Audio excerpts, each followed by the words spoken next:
sea, tenemos una oportunidad única ahora. Y el PLD, bueno, que lo que pasó con el cambio de gobierno, como varios exfuncionarios fueron acusados de corrupción, la imagen del partido obviamente Sí, que claro, se lesionó. claro.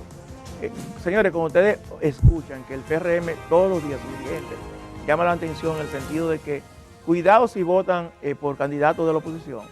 Lo que está llamando la atención en el sentido de que nosotros tenemos mejores candidatos que los que presenta el PRM, incluso que son más potables para la oposición que el propio PRM. Pero también la unidad No, claro que sí, claro, la alianza, La alianza. claro que sí. Claro, la alianza porque ha significado un reencuentro con la división que hubo, en cierto sentido ha significado un reencuentro de esa base PLDista. La entrevista del Telematutino 11, gente importante a tratar temas importantes. Y hoy tenemos una personalidad que fue exitoso, fue un funcionario exitoso en el Seguro Nacional de Salud, lo fue en el Servicio Nacional de Salud, y poca gente sabe que él pudo quedarse 2 años más, como se quedaron algunos superintendentes, y él no, él entregó. Y ahora es candidato a diputado por la circunscripción número 1 por el Partido de la Liberación Dominicana. Yo digo que él es un lujo para la diputación. Bueno, gracias. Buenos días, Chanel, bienvenido al programa. Chanel además es economista. Sí, No es médico. No soy médico. Pero lo hizo muy bien en 2 áreas que normalmente a quien designan es a médico. A médico, así es. En SENASA, en el Servicio Nacional de Salud. Chanel, hubo un debate con el tema del anuncio del presidente de los medicamentos. Tú saliste al encuentro. En la gestión tuya en el gobierno del PLD se daban esos medicamentos. Sí, claro. ¿Cómo es? Antihipertensivo y diabético. Para personas con diabetes. A lo del el régimen subsidiado. Sí, claro. subsidiado. Sí, eso, en verdad, Ramón, eso comenzó, y como yo la aclaré ahí, cuando la ley se promulgó en el año 2002, hubo un piloto, vamos a decir, que comenzó con el gobierno de Hipólito Mejía en Barahona y Bauruco. Fueron las dos primeras provincias. Y ahí comenzó tímidamente el programa, pero se hizo la lista de personas que tenían esas condiciones y para entregar los medicamentos. Luego en el 2004 se universalizó, a partir de 2004 y se hizo en todo el país.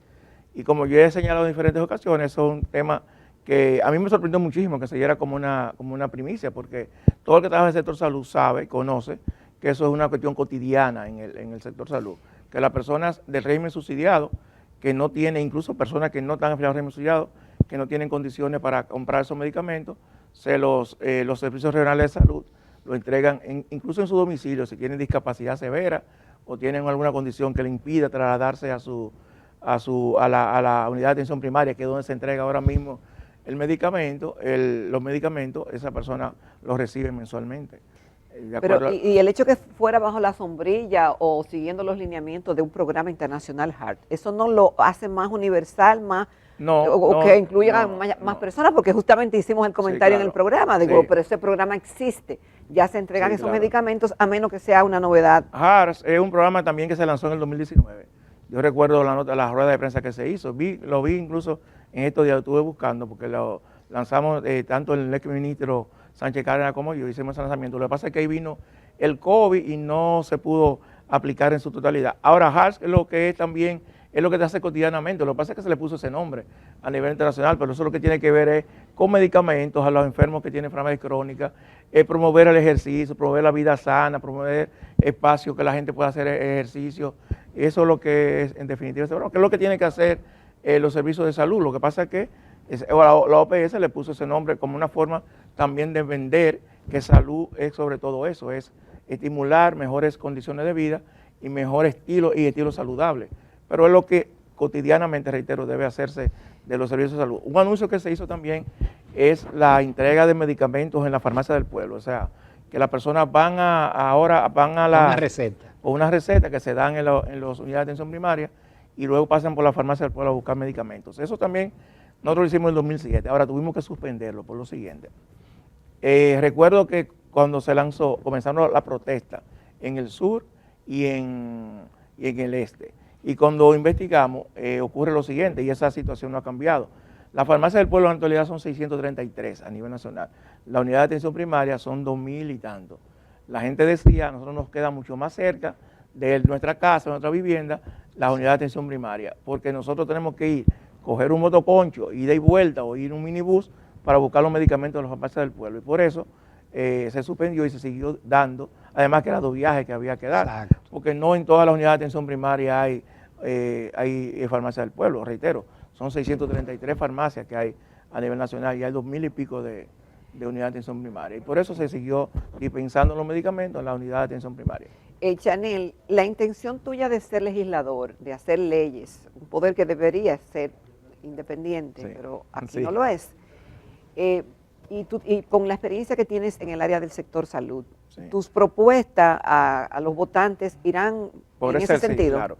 Mira, nosotros tenemos un reto importante, el próximo Congreso tendrá un reto importante, varios retos, o sea, ya los organismos internacionales incluso están llamando la atención en el sentido de que la República Dominicana tiene que hacer reformas estructurales si quiere mantener ciertos ritmos de economía. Nosotros tenemos retos tan importantes como la modificación del Código Laboral, que se está discutiendo desde hace un tiempo. Tenemos retos, posiblemente una reforma fiscal o un nuevo pacto fiscal. Es decir, hay un sinnúmero, el tema eléctrico, que es un tema también que requiere una atención especial, porque nosotros nos estamos endeudando prácticamente en gran parte para pagar energía que se transmite pero que no se cobra, se pierde, vamos a decir. Y uno de esos retos también tiene que ver la Ley de Seguridad Social, que tiene 20 años ya de promulgada y que lógicamente hay aspectos importantes que hay que modificar. Uno de esos aspectos tiene que ver con el tema de las pensiones. Ustedes saben, varios economistas han llamado la atención en ese sentido, que ya en el 2030 nosotros vamos a comenzar el sistema a dar pensiones masivamente. Y hasta ahora los estudios que se han hecho indican que las pensiones que se van a entregar a las personas es alrededor del 22 a un 25% y algunos casos... En el muy 2030. poco. Sí, algunos casos un 30% de su último salario. Para ser más explícito, una persona que gane 10.000 pesos recibiría 2.500 pesos de pensión o 3.000 pesos. Entonces, eso no da ni para la aspirina. así mismo es, así mismo es. Entonces, ese es un reto importante que nosotros tenemos y que le corresponde al Poder Legislativo. Ustedes saben que ahora mismo hay 2 proyectos. Hay un proyecto que está ya en la Cámara. Hay una comisión bicameral que lo ha estudiado y rindió un informe, pero ese informe no fue conocido por el Congreso. Y hay un proyecto que trabajó en el CES, en el Consejo Económico y Social. Se trabajó con los partidos políticos, con los sindicatos, con los empresarios, la sociedad civil, que tengo entendido que lo tiene el presidente de la República y que debe también ser sometido. Entonces, ese es uno de los grandes retos que tenemos nosotros como país, la modificación de la Ley de Seguridad Social.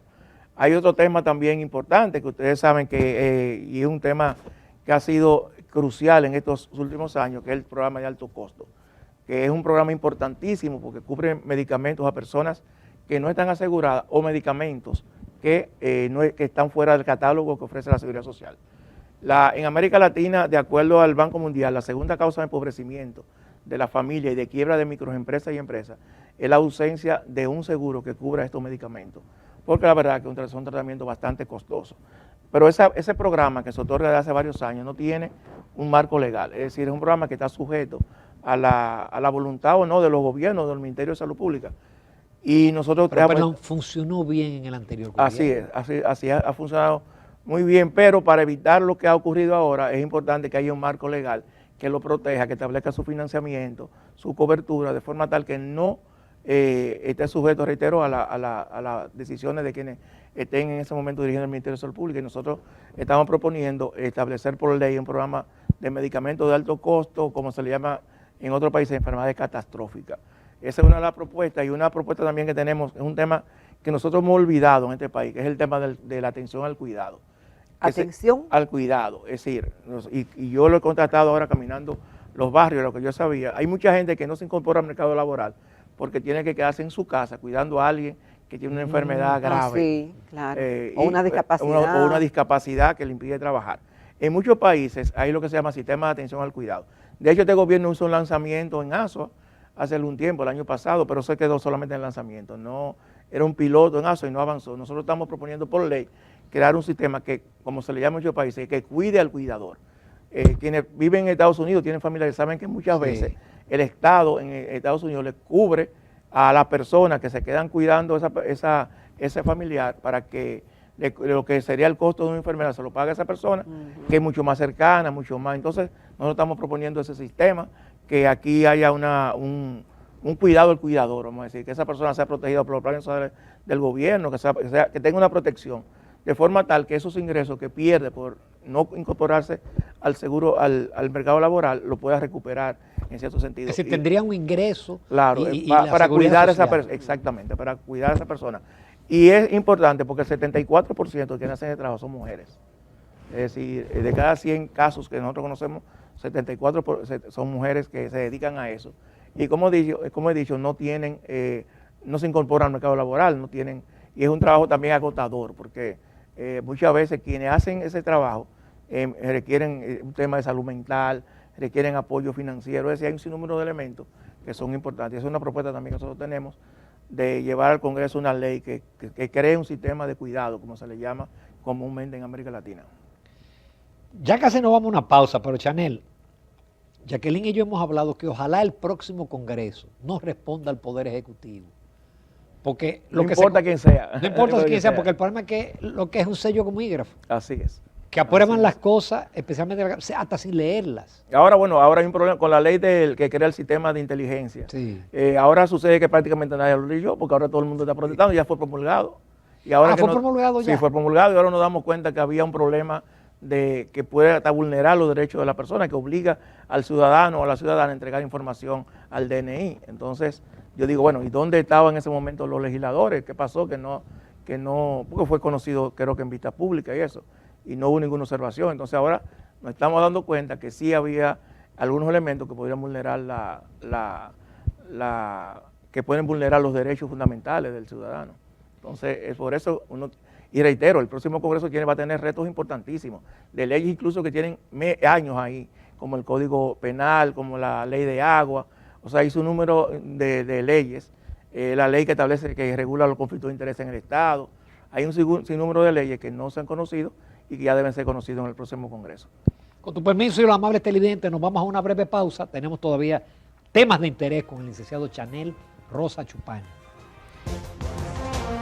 Continuamos esta mañana en Telematutino 11, nos acompaña el licenciado Chanel Rosa Chupani, quien es candidato a diputado de la circunscripción número 1 del Distrito Nacional por el Partido de la Liberación Dominicana. Chanel, ya estamos en la recta final, falta poco tiempo, ya estamos en pura política. ¿Cómo tú ves? Dentro de un mes tenemos elecciones municipales. Municipales, justamente en un mes. Exactamente. Y las congresionales y presidenciales. En mayo. En mayo, así. Eso es ya. Saliendo dentro de un mes comenzamos entonces ya la recta final de la campaña presidencial y congresionales. ¿Cuál ha sido tu experiencia, Chanel, como candidato? Porque se dice siempre que la competencia es desigual, que se necesitan muchísimos recursos, que el que está en el gobierno tiene ventaja comparativa con relación a los demás candidatos, que cuesta mucho hacer política, que hay que ir por los barrios, que hay que hacer caravanas, etcétera. ¿Cuál ha sido tu experiencia? Hay que ser locro y paquetada. Ya estaba muy de moda recientemente. No, claro, aquí no hay duda que nosotros tenemos que avanzar en el tema de cómo hacemos la campaña política. Primero que son muy largas, demasiado largas. La Junta Central Electoral no tiene mecanismos para sancionar a los candidatos que vienen la ley. Por ejemplo, aquí han prohibido los afiches. Pero los partidos no quieren. No quieren, los partidos no quieren. Exactamente, pero sí, ese es el principal tema. Y esta ley un poco hasta retrocedió. Uno esperaba que la ley electoral que se modificó contemplara esas modificaciones, debido a que el PRM durante muchos años criticó ese tema, pero igual sigue manteniéndose el tema del financiamiento, que sigue sumamente alto. Imagínate tú, el tope de financiamiento para un diputado de circunscripción 1 son 20 millones, alrededor de 20 millones de pesos, el tope, o sea, que eso es una suma sumamente altísima. Pero que inclusive se puede violar porque no hay mecanismo de además control. No hay mecanismo de control, 40, ni de sanción tampoco. La sanción es muy y como no hay mecanismo de verificación, quienes tienen más recursos, ustedes ven que aquí hay diputados que tienen, hace meses, que tienen vallas publicitarias en diferentes partes de la circunscripción, en la 1, por ejemplo. ¿Tú no tienes valla, Chanel? No. ¿Cuánto cuesta una valla? Una valla, dependiendo de donde esté ubicada, pero una valla aquí en el perímetro central cuesta alrededor de los 150,000 pesos mensuales. Mensuales. Una sola. Una sola valla. Imagínense ustedes. Una sola valla. Tiren numeritos. Tiren número ahí. Exacto. Entonces, lo que uno hace, lo que nosotros hemos estado haciendo en estos meses, contacto directo con la gente. Por ejemplo, anoche tuvimos en Manganagua reunidos. Pero tú tienes una agenda. Sí, claro, un programa. Un programa, claro que sí. Antes de ayer estuvimos en San Carlos, hoy vamos a estar en Los Kilómetros esta noche. Nosotros generalmente hacemos ese tipo. Hoy tenemos dos actividades, una con el candidato a la alcaldía, con Domingo Contreras, a las 6 de la tarde y luego a las 7:30 hay un grupo de comunitarios en el kilómetro 8,5 con el cual nos vamos a reunir. Porque la gente tiene la impresión que la circunscripción 1 es Naco, Piantini, no. Es decir, la circunscripción 1 claro tiene no. áreas que son sí, de claro, pobreza. De mucha pobreza y muy marginada. O sea, ahí por ejemplo los kilómetros en Manganagua, ahí en La Chorrera, todos esos sitios por ahí, son áreas bastante marginadas. Manganagua es una ciudad casi. Una ciudad, así es. Entonces, estamos en eso es lo que hemos priorizado, el contacto en los medios de comunicación, el contacto con las personas, escuchar más que hablar, escuchar a la gente, sus experiencias que han tenido con otros. Y mira, afortunadamente uno, y por eso yo siempre le digo a la gente joven que hace política, que cuando tenga una posición, trate de hacer el trabajo cercano, y a la gente, yo no recibe tantas satisfacciones de tanta gente. Anoche me decía una señora, me decía, mire, yo estoy aquí en esta reunión, porque una vez yo estaba en Senasa, fui a Senasa, y en vez de yo acercarme a usted fue que se acercó a mí, me preguntó, ¿qué a usted le pasa? ¿En qué podemos servirle? Y eso a mí como que desde ahí me llegó tanto que yo estoy esta noche aquí. Entonces, ser cercano cuando uno tiene una posición en la cual puede resolver los problemas de la gente, uno sentirse realmente que es un servidor público, en el sentido que uno está ahí porque ese ciudadano o esa ciudadana es que le paga su sueldo. Yo creo que eso es lo mejor y eso reditúa bastante. Qué pena que no todos piensen así. No, eso es un tema, pues sabes que los decretos aquí a veces vuelven locos a la gente, pero eso reditúa finalmente porque el cariño de la gente yo lo he notado y lo he sentido en diferentes barrios y sectores de la capital, en todas las clases sociales, afortunadamente. Chanel, ¿y cómo está el PLD, que obviamente fue golpeado al inicio de esta gestión con los casos de corrupción, pero eso se ha ido como diluyendo, y el hecho de que los casos de este gobierno no hayan sido también claro, exacto, un poco invalida todo ese proceso, vamos a decir, pero el partido, además del tema de la división, se ha ido recuperando. Domingo Contreras, que es nuestro candidato a alcalde y que tiene propuestas interesantes. Domingo Contreras es un municipalista y lo ha demostrado en la propuesta que hace, que son propuestas... Él estuvo en esta semana acá. Sí, yo lo vi. Ha hecho propuestas que tienen que ver básicamente con aspectos estructurales de la ciudad, como es el tema del drenaje, como es el tema de la arbolización, o sea, son aspectos importantes y Domingo está haciendo propuestas, no solamente haciendo la crítica como candidato, sino también haciendo propuestas importantes. Y eso yo creo que ya la campaña de Domingo comenzó hace un tiempo y ya se siente en los diferentes barrios. Yo, por ejemplo, le digo, vamos a tener una reunión esta noche con él. El Domingo tiene 2, 3 y 4 reuniones con diferentes sectores. Igualmente estamos haciendo campaña conjuntamente con el candidato a senador, Omar Fernández, y eso también ha dinamizado la alianza, también ha dinamizado la oposición y, lógicamente, la situación que tiene la gente con los altos costos de la vida, que son los problemas fundamentales. La gente, cuando tú vas a los barrios, es eso, el alto costo de los alimentos, los medicamentos y el tema de la seguridad ciudadana, que sigue siendo todavía un tema pendiente. Y, lógicamente, lo que hemos tenido con los aguaceros, o sea, eso ha sido terrible. Aquí hay comunidades, hay lugares que, por ejemplo, nosotros tenemos una caminata cerca de Manganagua y cayó un agua y rápidamente tuvo que suspenderlo todo porque parecía que hubiera sido un diluvio. Y sin embargo fue un agua normal que en otro tiempo no ocurría lo que ocurrió en ese momento. Chanel, aprovechando tu condición de economista, porque hace años que se habla de la reforma fiscal, pero ningún gobierno ha implementado la reforma fiscal. Inclusive ha habido momentos importantes donde el entorno internacional era favorable y ese era el momento. Sí. Ahora se dice que el próximo gobierno... Tiene que hacer sí o sí. Esa es una posición que tiene muchos sectores. Ahora, quizás hay mucha gente que está de acuerdo con eso, muchos sectores. Ahora, eso pasa como con la ley de seguridad social. ¿Qué vamos a reformar?